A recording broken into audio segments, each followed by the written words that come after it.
రాజగోపాల్ రెడ్డి రేవంత్ రెడ్డికి నిద్ర పట్టనిస్తలేడని చెప్పుకోవాలి.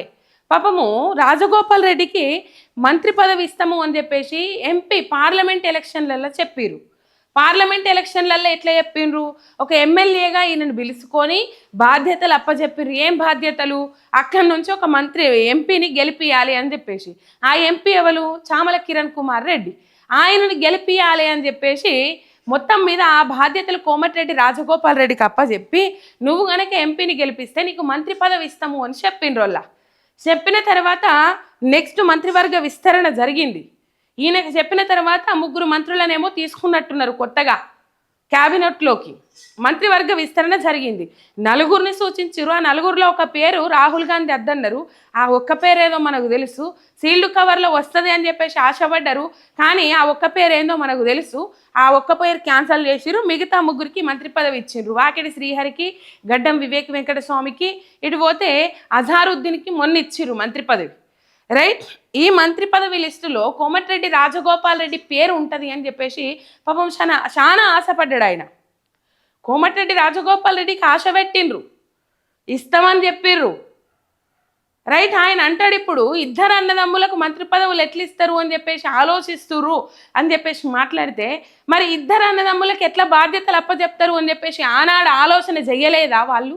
ఎందుకు చేయలేదు అని చెప్పేసి ప్రశ్నిస్తూ ఉన్నాడు కోమటిరెడ్డి రాజగోపాల్ రెడ్డి. తువ్వాల్లో ఇటుకబెడ్డ పెట్టి కొట్టినట్టు చేస్తా ఉన్నాడు కోమటిరెడ్డి రాజగోపాల్ రెడ్డి. మీరు ఇస్తామన్నారు, ఆశ పెట్టిండ్రు. మొన్నటికి మొన్న మనం చూసినాము, అది ఏది చెండూరు అండ్ చౌటుప్పలు మున్సిపాలిటీలను గెలుచుకున్న తర్వాత ఆయన మాట్లాడిండు, రాజగోపాల్ రెడ్డి మాట్లాడిండు. ఏమని మాట్లాడిండు? మీరు ఇస్తామన్న మంత్రి పదవి ఏదైతే ఉన్నదో ఆ మాట మీద నిలబడుర్రి, ఆ మాట కట్టుబడి ఉండుర్రి. మీరు చెప్పిన మాటకు నేను కట్టుబడి ఉన్నా, ఆ మాటకు మీరు కట్టుబడి ఉండుర్రి అని చెప్పేసి, లేకపోతే ముఖ్యమంత్రి పదవికి ఎసరు పెట్టమంటారు అని చెప్పేసి హెచ్చరికలు జారీ చేసిండ్రు. తర్వాత కూడా చాలా అంశాలు మాట్లాడుకుంటూ వచ్చారు. రేవంత్ రెడ్డి నేనే ముఖ్యమంత్రి అని ప్రకటించుకోవడం మీద తీవ్రమైన విమర్శలు చేసిండ్రు. రైట్. తీవ్రమైన విమర్శలు చేసిండ్రు కోమటిరెడ్డి రాజగోపాల్ రెడ్డి. ఇది ఒక ప్రజాస్వామ్య పార్టీ, అట్లా ప్రకటించుకోవడానికి లేదు. 10 ఏళ్ల పాటు నేనే ముఖ్యమంత్రి ఎట్లుంటా, నువ్వే ముఖ్యమంత్రి ఎట్లుంటావు? ఇక ఇటువంటి అంశాలన్నీ మాట్లాడిండ్రు కోమటిరెడ్డి రాజగోపాల్ రెడ్డి. నిన్న లేటెస్ట్గా ఇంకా కొన్ని వ్యాఖ్యలు చేసిండ్రు. 2.5 ఏళ్ల పొద్దు అవుతుంది. ఎన్ని రోజులు ఏ ముఖ్యమంత్రి కూడా ఎక్కువ శాఖలు తన దగ్గర ఇన్ని రోజులు పెట్టుకోలే. ఇప్పుడు చాలా శాఖలు ఉన్నాయి రేవంత్ రెడ్డి దగ్గర. ఏమేం శాఖలు ఉన్నాయి? విద్యాశాఖ ఉన్నది, మున్సిపల్ శాఖ ఉన్నది, హోంశాఖ ఉన్నది. లా అండ్ ఆర్డర్ ఏ విధంగా కంట్రోల్ తప్పిందో మనం చూస్తూ ఉన్నాం రాష్ట్రంలో. రైట్. లేటెస్ట్గా కోమటిరెడ్డి రాజగోపాల్ రెడ్డి ఏమంటాడు? అవినీతే తప్ప హామీలు అమలు చేసినామా? స్థానిక ఫలితాల్లో సాధించింది బీఆర్ఎస్ కన్నా తక్కువే. గతంలో ఏ సీఎం వద్ద 2 ఏళ్ల పాటు ఇన్ని శాఖలు లేవు. అవమానకరంగా అధిష్టానం తీరు రాజగోపాల్ రెడ్డి అని చెప్పేసి ఇక్కడ వార్త చూస్తూ ఉన్నాం. తువ్వాల్లో కాదు, డైరెక్ట్ రాళ్ళు పెట్టి కొట్టినట్టే చేస్తూ ఉన్నాడు కోమటిరెడ్డి రాజగోపాల్ రెడ్డి. మేము ఇచ్చిన హామీలు, మేము అమలు చేసిన హామీల వల్లనే, మేము అమలు చేసిన సంక్షేమ పథకాల వల్లనే ఇలా కాంగ్రెస్ పార్టీ వైపు ప్రజలు మొగ్గు చూపుతా ఉన్నారు, ప్రజలు మాకు ఓట్లేస్తూ ఉన్నారు, అందుకే ఈ ఫలితాలను సాధిస్తున్నామని చెప్పేసి వాళ్ళు జబ్బలు జరుచుకుంటా ఉన్నారు. ఢిల్లీ అధిష్టానం కూడా వీళ్ళ జబ్బలు జరుస్తూ ఉన్నది అక్కడికి పిలిపించుకొని వాళ్ళేమో ఆ సంబరంలో మునిగి తేలితే, కోమటిరెడ్డి రాజగోపాల్ రెడ్డి అయితే ఏం అమలు చేసినాం? అవినీతి తప్ప, స్కాములు తప్ప ఏం అమలు చేసినాం మనం? ఇయ్యాల 2 ఏళ్లకు మించి ఎక్కువ శాఖలు పెట్టుకున్న ముఖ్యమంత్రి ఎవ్వరు లేరు చరిత్రలో, మీరు తప్ప. అధిష్టానం తీరు అవమానకరం అని చెప్పేసి బాధపడతా ఉన్నాడు కోమటిరెడ్డి రాజగోపాల్ రెడ్డి. ఏకువై మేకు తయారైతండ్రు అని అంటారు చూడండి. కోమటిరెడ్డి రాజగోపాల్ రెడ్డి ఏదైతే ముచ్చట్లున్నాయో అవన్నీ బయట పెడతా ఉన్నాడు.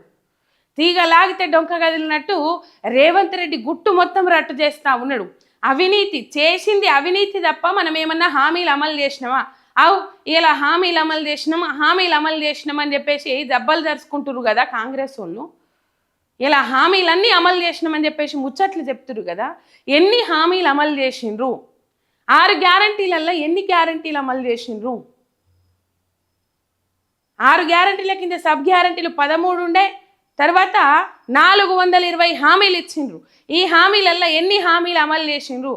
మనం చేసింది అవినీతే అంత డొల్ల, మనం చేసింది అవినీతి తప్ప మనం ఏం చేయలేము అని చెప్పేసి కోమటిరెడ్డి రాజగోపాల్ రెడ్డి బాంబు వేల్చిండ్రు. ఒకసారి మనం అది చూద్దాం. అధిష్టానం నన్ను అవమానించింది. రేవంత్ ఒంటెదు పోకడలు నచ్చకే గతంలో బీజేపీలోకి పోయి మళ్ళీ కాంగ్రెస్ పార్టీలోకి వచ్చిండు కదా. కాంగ్రెస్లో చేరితే అప్పుడు మంత్రి పదవి ఆఫర్ ఇచ్చారు. 2 ఏళ్లుగా అవమాన పరిస్థితి. గతంలో ఏ సీఎం దగ్గర ఇన్ని శాఖలు ఉన్న దాఖలాలు లేవు. ఏఐసీసీపై కోమటిరెడ్డి రాజగోపాల్ రెడ్డి మండిపాటు. పదవి ఇవ్వలేకపోతున్నామనే విషయాన్ని కనీసం పిలిచి చెప్పకపోవడం దుర్మార్గం. రాజగోపాల్ రెడ్డి ఆవేదన వ్యక్తం చేసిండ్రు. కనీసం పదవి ఇవ్వలేకపోతా ఉన్నాం, నీకు ఇచ్చుడు కుదురుతలేదు, నానుస్తా ఉన్నారు. ఇతరా ఇయ్యరా ఏదో ఒక ముచ్చట చెప్పేస్తే ఆయన ధార ఏదో ఆయన చూసుకుంటాడు కదా. బాజాప్తా చెప్తుండే కదా, మీరు ఇయ్యకపోతే ఇయ్యమని చెప్పుండ్రి, ఇయ్యకపోతే నా ధార ఏందో నేను చూసుకుంటా, నేనేం చేయాలనో గది చేస్తా. ఆయన అల్టిమేటం జారీ చేస్తా ఉన్నాడు. నీకు ఇయ్యలేకపోతున్నాం, నువ్వు మంత్రి పదవుల లిస్టులో లేవు. ఏదైతే అప్పుడు పిలుచుకొని చెప్పిర్రో, ఏమని పిలుచుకొని చెప్పినరు, నువ్వు ఎంపీని గెలిపి నీకు మంత్రి పదవి ఇస్తాము అని చెప్పేసి పిలుచుకొని చెప్పిర్రు కదా. బీజేపీ నుంచి కాంగ్రెస్ పార్టీలోకి మళ్ళీ వస్తే మంత్రి పదవి ఆఫర్ చేస్తాము అని అన్నారట. ఆయన వాళ్ళు చెప్పిన మాట కట్టుబడి ఉండి ఆయన మంత్రి పదవి ఇస్తారేమో అని చెప్పేసి వచ్చిండు. ఎవరికైనా ఉంటుంది కదా. వచ్చిన తర్వాత ఈ కిటుకులు పెడతా ఉన్నాడు రేవంత్ రెడ్డి. మరి రేవంత్ రెడ్డి అధిష్టానం దగ్గర ఏం చెప్తా ఉన్నాడు, కోమటిరెడ్డి రాజగోపాల్ రెడ్డికి మంత్రి పదవి ఇయ్యొద్దు అని చెప్తుండా, లేకపోతే ఇగో ఇట్లా ఏకువై మేకు తయారవుతాడని చెప్తాడా, ఆపుతాడా. కానీ కోమటిరెడ్డి రాజగోపాల్ రెడ్డి క్లియర్గా చెప్పిండు, నా మంత్రి పదవి అనేది రేవంత్ రెడ్డి చేతిలో లేదు అని చెప్పేసి. కానీ ఈ మధ్య కాలంలో రేవంత్ రెడ్డి ఇక్కడోళ్ళ మీద ఉన్నాయి లేని ఆరోపణలు చేసుకుంటా అధిష్టానం దగ్గర మార్కులు కొట్టేయాలని ఇక్కడ ఉన్న సీనియర్ నాయకులను పలసన చేస్తూ ఉన్నారు, చిన్న చూపు చూస్తూ ఉన్నారనే అంశాలు అయితే తెర మీదకి వస్తూ ఉన్నాయి. రైట్, ఒక్కసారి కోమటిరెడ్డి రాజగోపాల్ రెడ్డి ఏం మాట్లాడిరో విందాం. కాంగ్రెస్ ఎమ్మెల్యే కోమటిరెడ్డి రాజగోపాల్ రెడ్డి రోజు రోజుకు దూకుడు పెంచుతున్నారు. ఈసారి ఏకంగా ఏఐసీసీ నేతలనే టార్గెట్ చేసిండ్రు. కాంగ్రెస్ ఒంటెద్దు పోకడలు నచ్చకనే తాను బీజేపీలోకి వెళ్ళానని వ్యాఖ్యానించిండ్రు. శుక్రవారం ఆయన ఓ యూట్యూబ్ ఛానల్లో మాట్లాడుతూ బీజేపీలో తనకి ఎంతో గౌరవం ఉండేదని చెప్పిండ్రు. మంత్రి పదవి ఆఫర్ ఇచ్చి కాంగ్రెస్లోకి పిలిచారని గుర్తు చేసిండ్రు. కాంగ్రెస్ ఎన్నికల వ్యూహకర్త సునీల్ కనుగోలు, డిప్యూటీ సీఎం బట్టి విక్రమార్క, టీపీసీసీ అధ్యక్షుడు మహేష్ కుమార్ గౌడ్, సీనియర్ నేత మాణిక్రావు ఠాక్రే కలిసి తనను కాంగ్రెస్లోకి ఆహ్వానించారని తెలిపారు. ఆ పార్టీ అధికారంలోకి వచ్చిన తర్వాత 2 ఏళ్లుగా ఢిల్లీ పెద్దలు తనపై ప్రవర్తించిన తీరు అవమానకరంగా ఉందని ఆవేదన వ్యక్తం చేసిండ్రు. పార్లమెంట్ ఎన్నికల సందర్భంగా భువనగిరి సీటు గెలిపిస్తే అసెంబ్లీ ఎన్నికలకు ముందు కాంగ్రెస్ పార్టీ మీకు ఇచ్చిన హామీని నెరవేరుస్తామని కేసీ వేణుగోపాల్ రెడ్డి మాట ఇచ్చారని రాజగోపాల్ రెడ్డి గుర్తు చేసిండ్రు. తనకిచ్చిన హామీని నెరవేర్చడంలో కాంగ్రెస్ పార్టీకి అధిష్టానానికి ఇబ్బందులు ఉండవచ్చని, అయితే వారు తనతో మాట్లాడిన పద్ధతి, ప్రవర్తించిన తీరు ఇబ్బందికరంగా ఉన్నదని వ్యాఖ్యానించిండ్రు. మంత్రి పదవి ఇవ్వలేకపోతున్నామనే విషయాన్ని కనీసం పిలిచి చెప్పకపోవడం దుర్మార్గమని రాజగోపాల్ రెడ్డి ఆవేదన వ్యక్తం చేసిండ్రు. ఇక స్థానిక సంస్థల ఎన్నికల్లో మేము బీఆర్ఎస్ పని అయిపోయింది ఏదైతే జబర్దర్చుకుంటారు కదా ఢిల్లీ అధిష్టానం దగ్గరికి పోయి, ఇక అసొంటలకు ఇది సమాధానం. ఎవరికి సమాధానం చెప్పాల్సిన అవసరం లేదు, నా అసొంటలకు సమాధానం చెప్పాల్సిన అవసరం అసలే లేదు. మీ కాంగ్రెస్ ఎమ్మెల్యే రాజగోపాల్ రెడ్డికి మీరు సమాధానం చెప్పుకుంటే చాలు. రైట్, తాజా ఎన్నికల్లో పార్టీ పనితీరును అధిష్టానం ప్రశంసించడంపై రాజగోపాల్ రెడ్డి అసంతృప్తి వ్యక్తం చేసిండ్రు. ఉప ఎన్నికలు, స్థానిక సంస్థల ఎన్నికల్లో ఫలితాలు ఎప్పుడు అధికార పార్టీకి అనుకూలంగా ఉంటాయని స్పష్టం చేసిండ్రు. బీఆర్ఎస్ అధికారంలో ఉన్నప్పుడు స్థానిక సంస్థల ఎన్నికల్లో అత్యధిక స్థానాలు గెలిచిండ్రని, మునుగోడు ఉప ఎన్నికల్లోనూ బీఆర్ఎస్ గెలిచిందని గుర్తు చేసిండ్రు. నిజంగా ప్రజల్లో ఏమున్నది, మనం ఇచ్చిన హామీలు ఎంతవరకు నెరవేర్చినాం అన్నది ముఖ్యమని తెలిపిండ్రు. గతంలో ఏ సీఎం ఇన్ని శాఖలు తన వద్దే పెట్టుకున్నారా అని ప్రశ్నించిండ్రు. ఏ సీఎం కూడా ఇన్ని శాఖలు తన వద్ద పెట్టుకోలేదని చెప్పేసి రాజగోపాల్ రెడ్డి ఫైర్ అయినరు. ఢిల్లీ నుంచి పిలుపు వస్తే వెళ్తా, టీపీసీసీ అధ్యక్షుడిగా రేవంత్ రెడ్డి ఒంటెద్దు పోకడలు నచ్చకనే తాను గతంలో కాంగ్రెస్ను వీడాల్సి వచ్చిందని రాజగోపాల్ రెడ్డి స్పష్టం చేసిండ్రు. తనకు బీజేపీ జాతీయ స్థాయిలో నేషనల్ ఎగ్జిక్యూటివ్ మెంబర్, రాష్ట్రంలో స్టీరింగ్ కమిటీ చైర్మన్ ఇచ్చిన విషయాన్ని గుర్తు చేసిండ్రు. కాంగ్రెస్ పార్టీని కన్నతల్లి లాంటిదని నమ్మి వచ్చానని తెలిపిండ్రు. మంత్రి పదవి ఇవ్వకపోయినా పర్వాలేదు, కానీ నన్ను అవమానించిన తీరు బాగా లేదని ఆవేదన వ్యక్తం చేసిండ్రు. అధిష్టానం తన విషయంలో తప్పు చేసినప్పటికీ ఢిల్లీకి ఆహ్వానిస్తే తప్పకుండా వెళ్తానని రాజగోపాల్ రెడ్డి స్పష్టం చేసిండ్రు.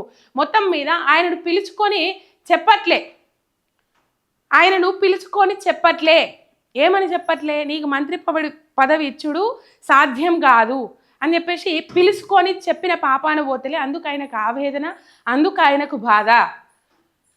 ఇచ్చిన మాట ఏదైతే ఉన్నదో అది నిలబెట్టుకోలేకపోతున్నాం, ఇచ్చిన మాట ఏదైతే ఉన్నదో దానికి కట్టుబడి ఉండలేకపోతున్నాం అని చెప్పేసి చెప్పలేకపోతా ఉన్నారు రాజగోపాల్ రెడ్డికి అని చెప్పేసి ఆయన ఆవేదన వ్యక్తం చేస్తూ ఉన్నాడు. అధికార పార్టీ ఏదైనా మెజార్టీ స్థానాలను సంపాదించుకుంటుంది, దానికి జబ్బలు దర్చుకోవాల్సిన అవసరం లేదు. ఈ మాట్లాడుతున్న ముచ్చట్లు కాంగ్రెస్ ఎమ్మెల్యే మాట్లాడుతూ ఉన్నాడు, కాంగ్రెస్లో జరుగుతున్న అవినీతిని బయట పెడతా ఉన్నాడు. కాంగ్రెస్ ఇచ్చిన హామీలు ఏవైతే ఉన్నాయో ఒక ఏమిచ్చిరోల్లా ఇప్పుడు సన్నబియ్యం అని చెప్పుకుంటారు. సరే సన్నబియ్యం ముచ్చట, పోయిన 10 ఏళ్ళు బీఆర్ఎస్ రేషన్ కార్డులు ఇవ్వలేదని చెప్పుకున్నారు. రేషన్ కార్డులు ఇవ్వలేదు అని అంటే 6,40,000 రేషన్ కార్డులు ఇచ్చినామని ఉత్తమ్ కుమార్ రెడ్డి, ఇప్పుడున్న కాంగ్రెస్ మంత్రి ఉత్తమ్ కుమార్ రెడ్డి బీఆర్ఎస్ హయాంలో ఇన్ని రేషన్ కార్డులు ఇచ్చిర్రు అని ఆ ఉత్తమ్ కుమార్ రెడ్డి చెప్పిండు. ఇప్పుడు మరి వాళ్ళకంటే ఎక్కువ ఇవ్వాలి కదా వీళ్ళు ఇచ్చిన రేషన్ కార్డుల సంఖ్య ఎంత? అదొక నిరంతర ప్రక్రియ, కొనసాగాల్సిందే. మహిళలకు ఒక ఫ్రీ బస్సు పెట్టిండ్రు, మిగతా అన్ని ఫ్రీ కరెంట్ ఎవరికి వస్తుంది, 500 రూపాయల గ్యాస్ గుడ్డ ఎవరికి వస్తుంది, మహిళలకు 2,500 రూపాయలు అన్నారు, 4,000 రూపాయల పెన్షన్ అన్నారు, వృద్ధులకు వికలాంగులకు 6,000 రూపాయల పెన్షన్ అన్నారు. విద్యార్థులకు ఎవరైతే నాకు శ్రీధర్ బాబు చెప్పిన ముచ్చటే గుర్తొస్తుంది, ఆ కార్డు చూపెట్టి ఇగో మీ పిల్లలు ఎవరన్నా చదువుకోవాలంటే ఓ ల్యాప్టాపా లేకపోతే ఇంకేదన్నా కొనుక్కోవాలి కదా, అది కొనుక్కోవాలంటే మీ దగ్గర పైసలు ఉండాలి, ఆ పైసలు లేని పరిస్థితులలో మీరు ఈ కార్డు వాడుకోవచ్చు, ఇగో 5 లక్షల రూపాయలు దీంట్లో ఉంటాయి విద్యా భరోసా కార్డు కింద అని చెప్పిండ్రు. రైట్, వాళ్ళు ప్రశంసలు కురిపిస్తారంటే ఆ ప్రశంసలను కాంగ్రెస్ ఎమ్మెల్యేలు ఒప్పుకుంటలేరు కదా.